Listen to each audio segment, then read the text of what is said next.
नमस्ते साथीहरु। आज म कर किबोर्डमा कुनै पनि वेब लूप्स अथवा कुनै पनि स्याम्पल अडियो स्याम्पललाई कसरी यस कर किबोर्डमा इनपुट गरेर कसरी स्टाइल अथवा रिदम बनाउन सकिन्छ भनेर म सानो एउटा भिडियो बनाउँदै छु। यस पेन ड्राइभमा मैले चाहिँ केही नेपाली लूप्सहरु मगाएको थिएँ। अब सर्वप्रथम त साउन्ड बटन थिच्नु पर्यो। यो मेरो किबोर्ड भन्नुहुन्छ भने मेरो PA1000 प्रोफेसनल एरेन्जर किबोर्ड, यो कर कम्पनीको है। यो कर कम्पनीको जुनसुकै किबोर्ड एरेन्जर किबोर्डमा सिस्टम यही हो। अब मैले रेकर्ड बटन थिच्छु, पहिला रेकर्ड गर्नुपर्छ, अनि स्याम्पल लोड गर्नुपर्छ। त्यसपछि यहाँ डिस्कको यो किबोर्डको देखाएको छ डिस्क। अब मैले USB सिलेक्ट गर्छु। अब मेरो नेपाली मेगा मिक्स लूप छ, मैले नेपालबाट मगाएको थिएँ। यसलाई ओपन गर्छु। अनि मेरो फाइलहरु जस्तो यहाँ तलतिर छ, कुनै पनि जस्तो कि यो मैले जस्तो यो ढोलक स्याम्पल ल्याएँ त। ढोलक स्याम्पल एकचोटि हेरौँ यो कस्तो रहेछ। अब मैले पहिलोलाई सिलेक्ट गरेँ, यो भेरिएसन 1 हुन्छ मेरो। यसलाई लोड गरेँ। अब यो लोड गरिसकेपछि यो जुनसुकै की थिच्दा पनि यो बज्छ।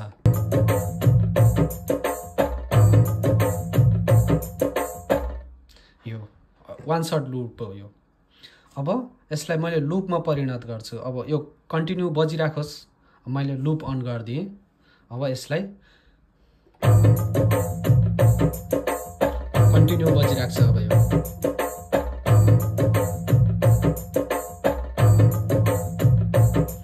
कन्टिन्यू बजिराख्यो। अब यसलाई अझै म छुट्याउँछु भने पनि यहाँबाट एडिट गर्न मिल्छ। अब यसलाई मैले चाहिँ अब कसरी स्याम्पल बनाउने, यसलाई कसरी रेकर्ड गरेर कसरी स्याम्पल बनाउने, स्टाइल बनाउने म त्यो देखाउन गइरहेको छु।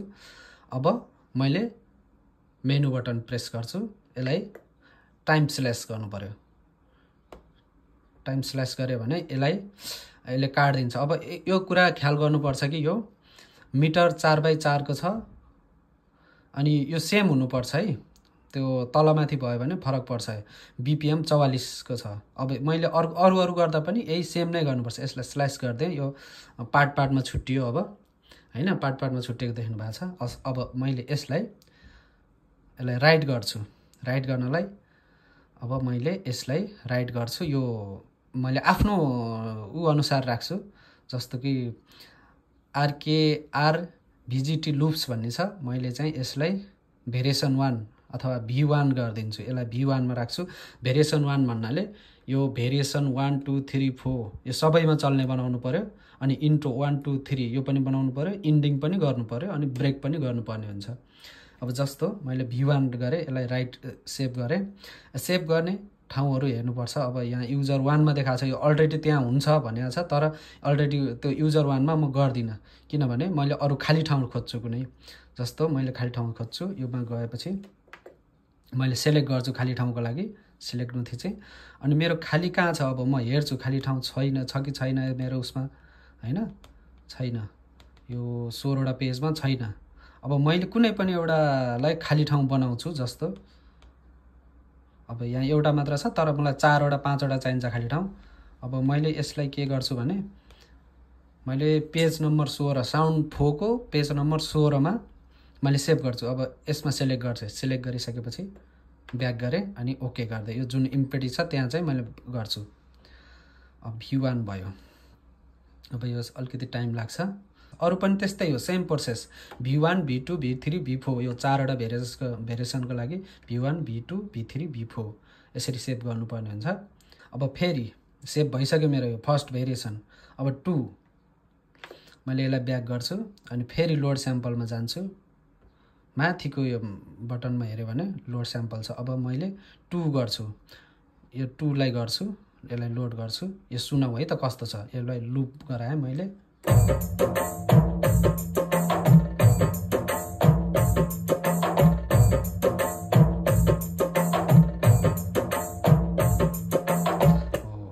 अब फेरि मैले मेनु बटन प्रेस गर्छु। टाइम स्ल्यास यसलाई चाहिँ गर्छु। यो 44 4x4 मिटरको छ, 44 mm को छ, हैन। यसलाई टाइम स्ल्यास गरेर सेम हुनुपर्छ यो, अथवा तलमाथि भयो भने फेरि 44 BPM-मै राख्नुपर्ने हुन्छ। यसलाई मैले फेरि राइट गर्छु। राइट गरिसकेपछि फेरि यसमा मैले यो टाइप भनेर लेखेको छ टी को सिग्नल, यसमा मैले भेरिएसन 2 गर्छु। भेरिएसन 2 अब ठाउँ सिलेक्ट गर्नु पर्यो। मैले अघि साउन्डको फोको 16 पेजमा फर्स्टमा गरेको थिएँ। अब फेरि म यसलाई 16 को 2 मा गर्छु। गरिसके। अरु सेम प्रोसेस यही हो। नेपाली स्याम्पलहरू लिने, टोनहरू लिने, रिदमहरू लिने अनि यसरी स्याम्पल बनाउने हो। अब मैले भेरिएसन 3 राख्छु। फेरि लोड स्याम्पल गरेँ भेरिएसन 3 को लागि। यो साउन्ड सुनौ है त एकचोटि कस्तो छ। यसलाई नभए यो अघिको जस्तो छ सेम, यसलाई नराखौँ, म राख्दिनँ। फेरि अर्को लोड गर्छु। यो 3 यो राख्छु म एकचोटि यो हेर्छु। यो चाहिँ उसमा राख्नुपर्ने जस्तो छ। यो ब्रेकमा राख्नलाई ठिक छ। मैले यसलाई ब्रेकमा राख्छु। अब यसलाई टाइम स्ल्यास गर्छु म। योलाई 44 mm बनाउनु पर्यो। अघिको 44 BPM को थियो सेम।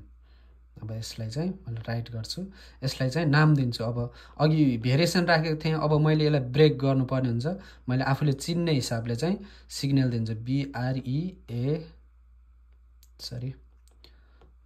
स्पेस दिएर BREAK ब्रेक 1 राखेँ है त। अब यसलाई मैले ठाउँ खोज्छु। फेरि यसकै 16 पेजमा गएर म यहाँ ब्रेकमा राख्छु। अब यो सेभ हुन्छ। सायद नेपालमै पहिलोचोटि होला यो किबोर्ड लिएर यसरी सिकाउन गइरहेको छु। तपाईहरुले युट्युबमा हेर्नुभयो भने पनि लाइक कमेन्ट शेयर गर्नु होला। टिकटकमा हेर्दै हुनुहुन्छ भने लाइक कमेन्टहरु गर्दै गर्नु होला है त।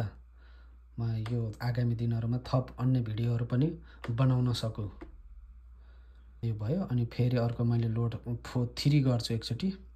वेबहरु यहाँ थुप्रो छन् हैन। एकचोटी यो हेरौं कस्तो रहेछ। यसलाई भयो भने यो मैले 3 मा राखे। यो राम्रो छ, ठीक छ। मैले यसलाई 3 मा राखे। भेरिएसन 3 मा है। यो सेम हुनुपर्छ है फेरि। अब यसलाई मैले राइट गर्दै यसलाई पनि यो भेरिएसन 3 भनेर राखिदिन्छु म। आफूले मलाई थाहा हुने तरिकाले भेरिएसन 3 V3 मात्रै राख्दिए है मैले। अनि यसलाई सिलेक्ट गरे। कहाँ राख्ने भन्दाखेरि 16 को यो पेज खाली रहेछ। अनि मैले भेरिएसन 3 राख्दिए।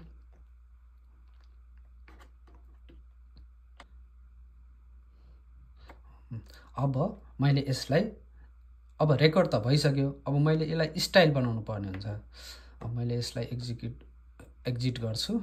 अनि त्यसपछि अब स्टाइल प्ले गर्यो। अघि सङमा गरेको थिएँ, अब स्टाइलमा गएर फेरि रेकर्ड बटन थिच्यो। अनि अब मैले रेकर्ड न्यू स्टाइल बनाउनु पर्छ। न्यू स्टाइल हो, मैले स्याम्पलहरु सबै न्यू हो। अनि त्यो भएर रेकर्ड न्यू स्टाइलमा सिलेक्ट गरे, त्यसपछि ओके गरे। ओके गरेपछि यहाँ ध्यान दिनुपर्ने कुराहरु यहाँ छ। अब भेरिएसन 1 भने देखाएको छ। तपाईले देख्न सक्नुहुन्छ भेरिएसन 1। अघि मैले अब भेरिएसन 1 राख्नु पर्ने हुन्छ। यहाँ टेम्पो सिलेक्ट गर्नु पर्ने हुन्छ। अघि मैले 44 BPM को राखेको थिएँ हैन। अब यसलाई 44 यसलाई टाइप गरे पनि हुने भयो। 44 BPM। यो लेन्थहरु चाहिँ 1 राख्नु पर्ने हुन्छ। यसमा ख्याल गर्नु पर्ने हुन्छ। भेरिएसन 1 सिलेक्ट गरे मैले, भेरिएसन 1 गरे। अब मेनु प्रेस गर्यो अनि इम्पोर्ट गर्यो। इम्पोर्टमा थिच्यो अनि ग्रुभमा थिच्यो। जुन स्याम्पलको हो त्यसलाई ग्रुभ यहाँ छ, यो अन्तिममा छ यसबाट। अनि अब यहाँ सिलेक्ट गर्नुपर्ने हुन्छ के राख्ने। अब अघिको अब यो सिलेक्ट गरेपछि यहाँ चाहिँ अघि मैले सेभ गरेको यहाँ आइसकेको छ। यो RK V1 मैले अघि भेरिएसन 1 भनेर सेभ गरेको थिएँ। अब यो भेरिएसन 1 सिलेक्ट गर्यो अनि फेरि यसमा पनि V1-CB1 यो V1 भेरिएसन 1 CB1 भनेर राख्नु पर्ने हुन्छ हैन। अरु गर्दा पनि V2 CB1 चाहिँ छुटाउनु भएन। अनि यसलाई मैले V1 भेरिएसन 1 CB1 राखे। अनि मैले एक्जिक्युट गर्दै यसलाई एक्जिक्युट गरिदिएँ। ल अब एक्जिक्युट गरिसकेपछि मैले एकचोटि चेक गर्छु अब मेरो स्टाइल बच्छ कि बच्दैन।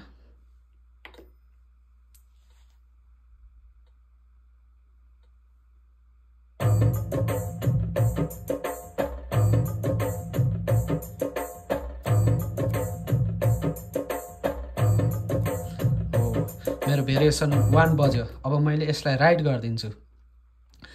अब राइट गरिदियो, राइट स्टाइल भनेको छ। अब मैले यसलाई नाम दिन्छु, न्यू नाम। अब मैले यसलाई जस्तो नेपाली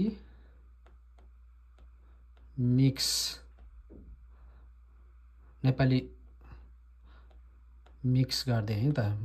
मिक्स स्पेस दिनुपर्ने, म स्पेस थोरै दिन्छु है, स्पेस अनि मिक्स ढोलक राखिदिउँ, ढोलक।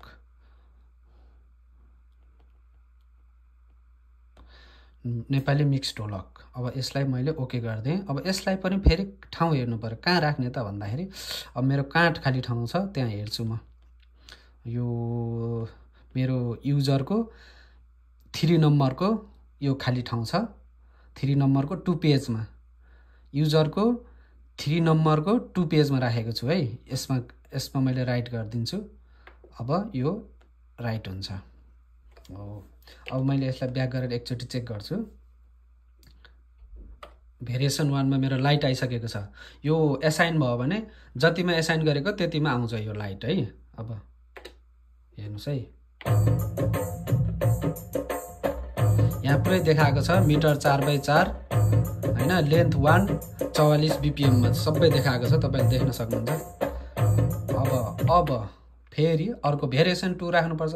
अघि मैले रेकर्ड न्यू स्टाइल गरेँ, अब चाहिँ रेकर्ड एडिट करेन्ट स्टाइल। अब अघि मेरो करेन्ट स्टाइल थिएन, अब अहिले मेरो करेन्ट स्टाइल भयो। सेम यो करेन्ट स्टाइल भयो भने अघिको जस्तो प्रोसेस धेरै लामो गरिरहनु पर्दैन, अटोमेटिक गएर त्यहाँ सेभ हुन्छ। अब फेरि मैले अघि भेरिएसन 1 गरेँ, अब भेरिएसन 2 तपाईहरुले देख्न सक्नुहुन्छ। भेरिएसन 2 सिलेक्ट गरेँ। अब फेरि मेनु बटन अनि इम्पोर्ट एक्सपोर्ट, अनि अघि मैले V1 सेभ गरेको थिएँ, अब V2 गर्नु पर्यो, सरी V2 गर्नु पर्यो। यसमा पनि फेरि भेरिएसन 2 V2 CB1 गर्नुपर्ने हुन्छ। V2 CB1 हेर्न सक्नुहुन्छ, यहाँ छ। यसलाई चाहिँ सिलेक्ट गरेँ अनि फेरि एक्जिक्युट गरिदिएँ। एक्जिक्युट गरिसकेपछि एकचोटि अब यहाँ हेरौँ, लेन्थहरु चेक गरौँ, BPM चेक गरौँ कसरी रहेछ हैन। 44 BPM, लेन्थ 11, CB1। यो CB2 भयो भने चाहिँ बज्दैन है, फेरि त्यसको प्रोसेस अर्को छ।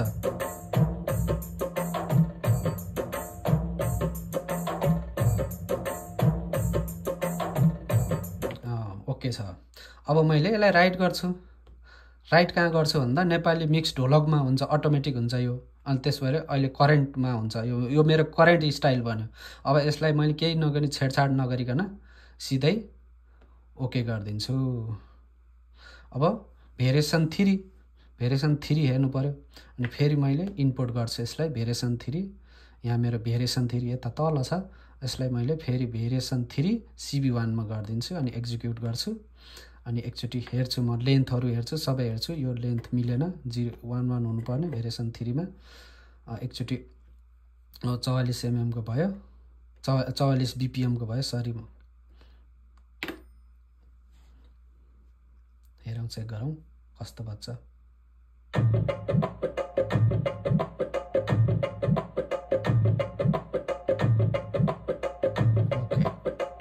ओके, गुड बजिरहेछ। अब मैले यसलाई राइट गरिदिन्छु। सेम केही गर्नु परेन, त्यही नेपाली मिक्समै गएर बस्छ। यो त भयो। अब फेरि मैले इन्ट्रो राख्नु पर्ने हुन्छ। इन्ट्रो 1 राख्नु, मैले इन्ट्रो 1 मात्र राखेको छु। यो 3 वटै राखे हुने हो, तर मैले 1 मात्र गरिरहेको छु यो देखाउनको लागि। अब यसलाई मैले फेरि इन्ट्रो 1 भनेर सेभ गरेको छु अघि यता सुरुमा। यसलाई इन्ट्रो 1 मा सिलेक्ट गर्छु अनि यसमा चाहिँ इन्ट्रो 1 CB1, IN1 CB1 फेरि सिलेक्ट गर्नुपर्ने हुन्छ। कहाँ छ त यो IN1, के अरे सरी I1 CB1, यहाँ छ मेरो। यो CB1 चाहिँ छोड्नै भएन। अनि यसलाई एक्जिक्युट गरिदियो। अब यसलाई मैले यो पनि कति 1 लेन्थमा छ, यसलाई 1 लेन्थ बनाउनु पर्यो अनि मैले यसलाई राइट गरिदिन्छु। यो पनि केही गर्नु परेन। अब ब्रेक गर्नु पर्यो, ब्रेक राखेको छु मैले अघि। अब यसलाई पनि सेम प्रोसेस हो, ब्रेक 1। अब यो अब B1 CB1 B1 BR1 CB1 भनेको छ हैन। यसमा चाहिँ यहाँ छ मेरो ब्रेक। यसलाई पनि सरी म एकचोटि चेक गर्छु लेन्थहरु ठीक छ। अब यसलाई ओके गरे। अब यसमा आफूले के राख्ने अब यसको हैन, यसमा चाहिँ साउन्डहरु जस्तो कि ब्रेक 1 मा के राख्ने, इन्ट्रो 1 मा के राख्ने, 2 मा के राख्ने हैन। अब गिटारहरु सन्तुरहरु के राख्ने त्यो आफूले तरिकाले राख्न मिल्छ हैन। अब मैले यसलाई राइट गरिसकेपछि अब मैले यसलाई ब्याक गर्छु। अब एकचोटि ब्याक गरेपछि यो साउन्डमा हेर्छु म। मैले कुनै पनि जस्तो कि एउटा लिन्छु है त, साउन्ड लिन्छु। यसलाई चाहिँ ल हेर्नुस् है कतिको बज्छ बज्दैन। मैले यसलाई चाहिँ यसमा हेरेँ है त, ल कसरी हुन्छ है त। अब हेरौ चेक गरौँ कतिको बज्छ कि बज्दैन है।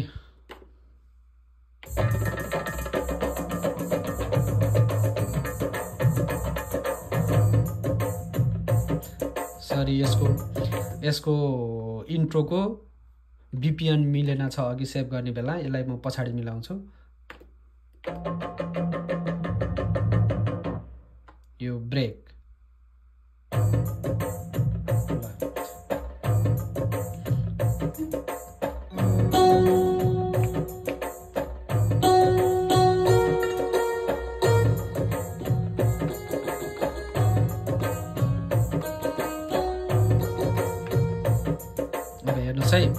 इन्ट्रो 1 बजे। अब इन्ट्रो के रे सरी ब्रेक भेरिएसन 1 बजेको छ। अब भेरिएसन 2 कस्तो बज्छ?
इन्डिङ चाहिँ राखेर भिडियो बनाउनको लागि मात्र। यही हो प्रोसेस, सेम यही हो। अब पछाडी म कुनै बेला फेरि मादलको रूप्सहरु राखेर बनाउने छु। आजलाई यति नै। भिडियो हेरिदिनु भएकोमा धेरै धेरै धन्यवाद है।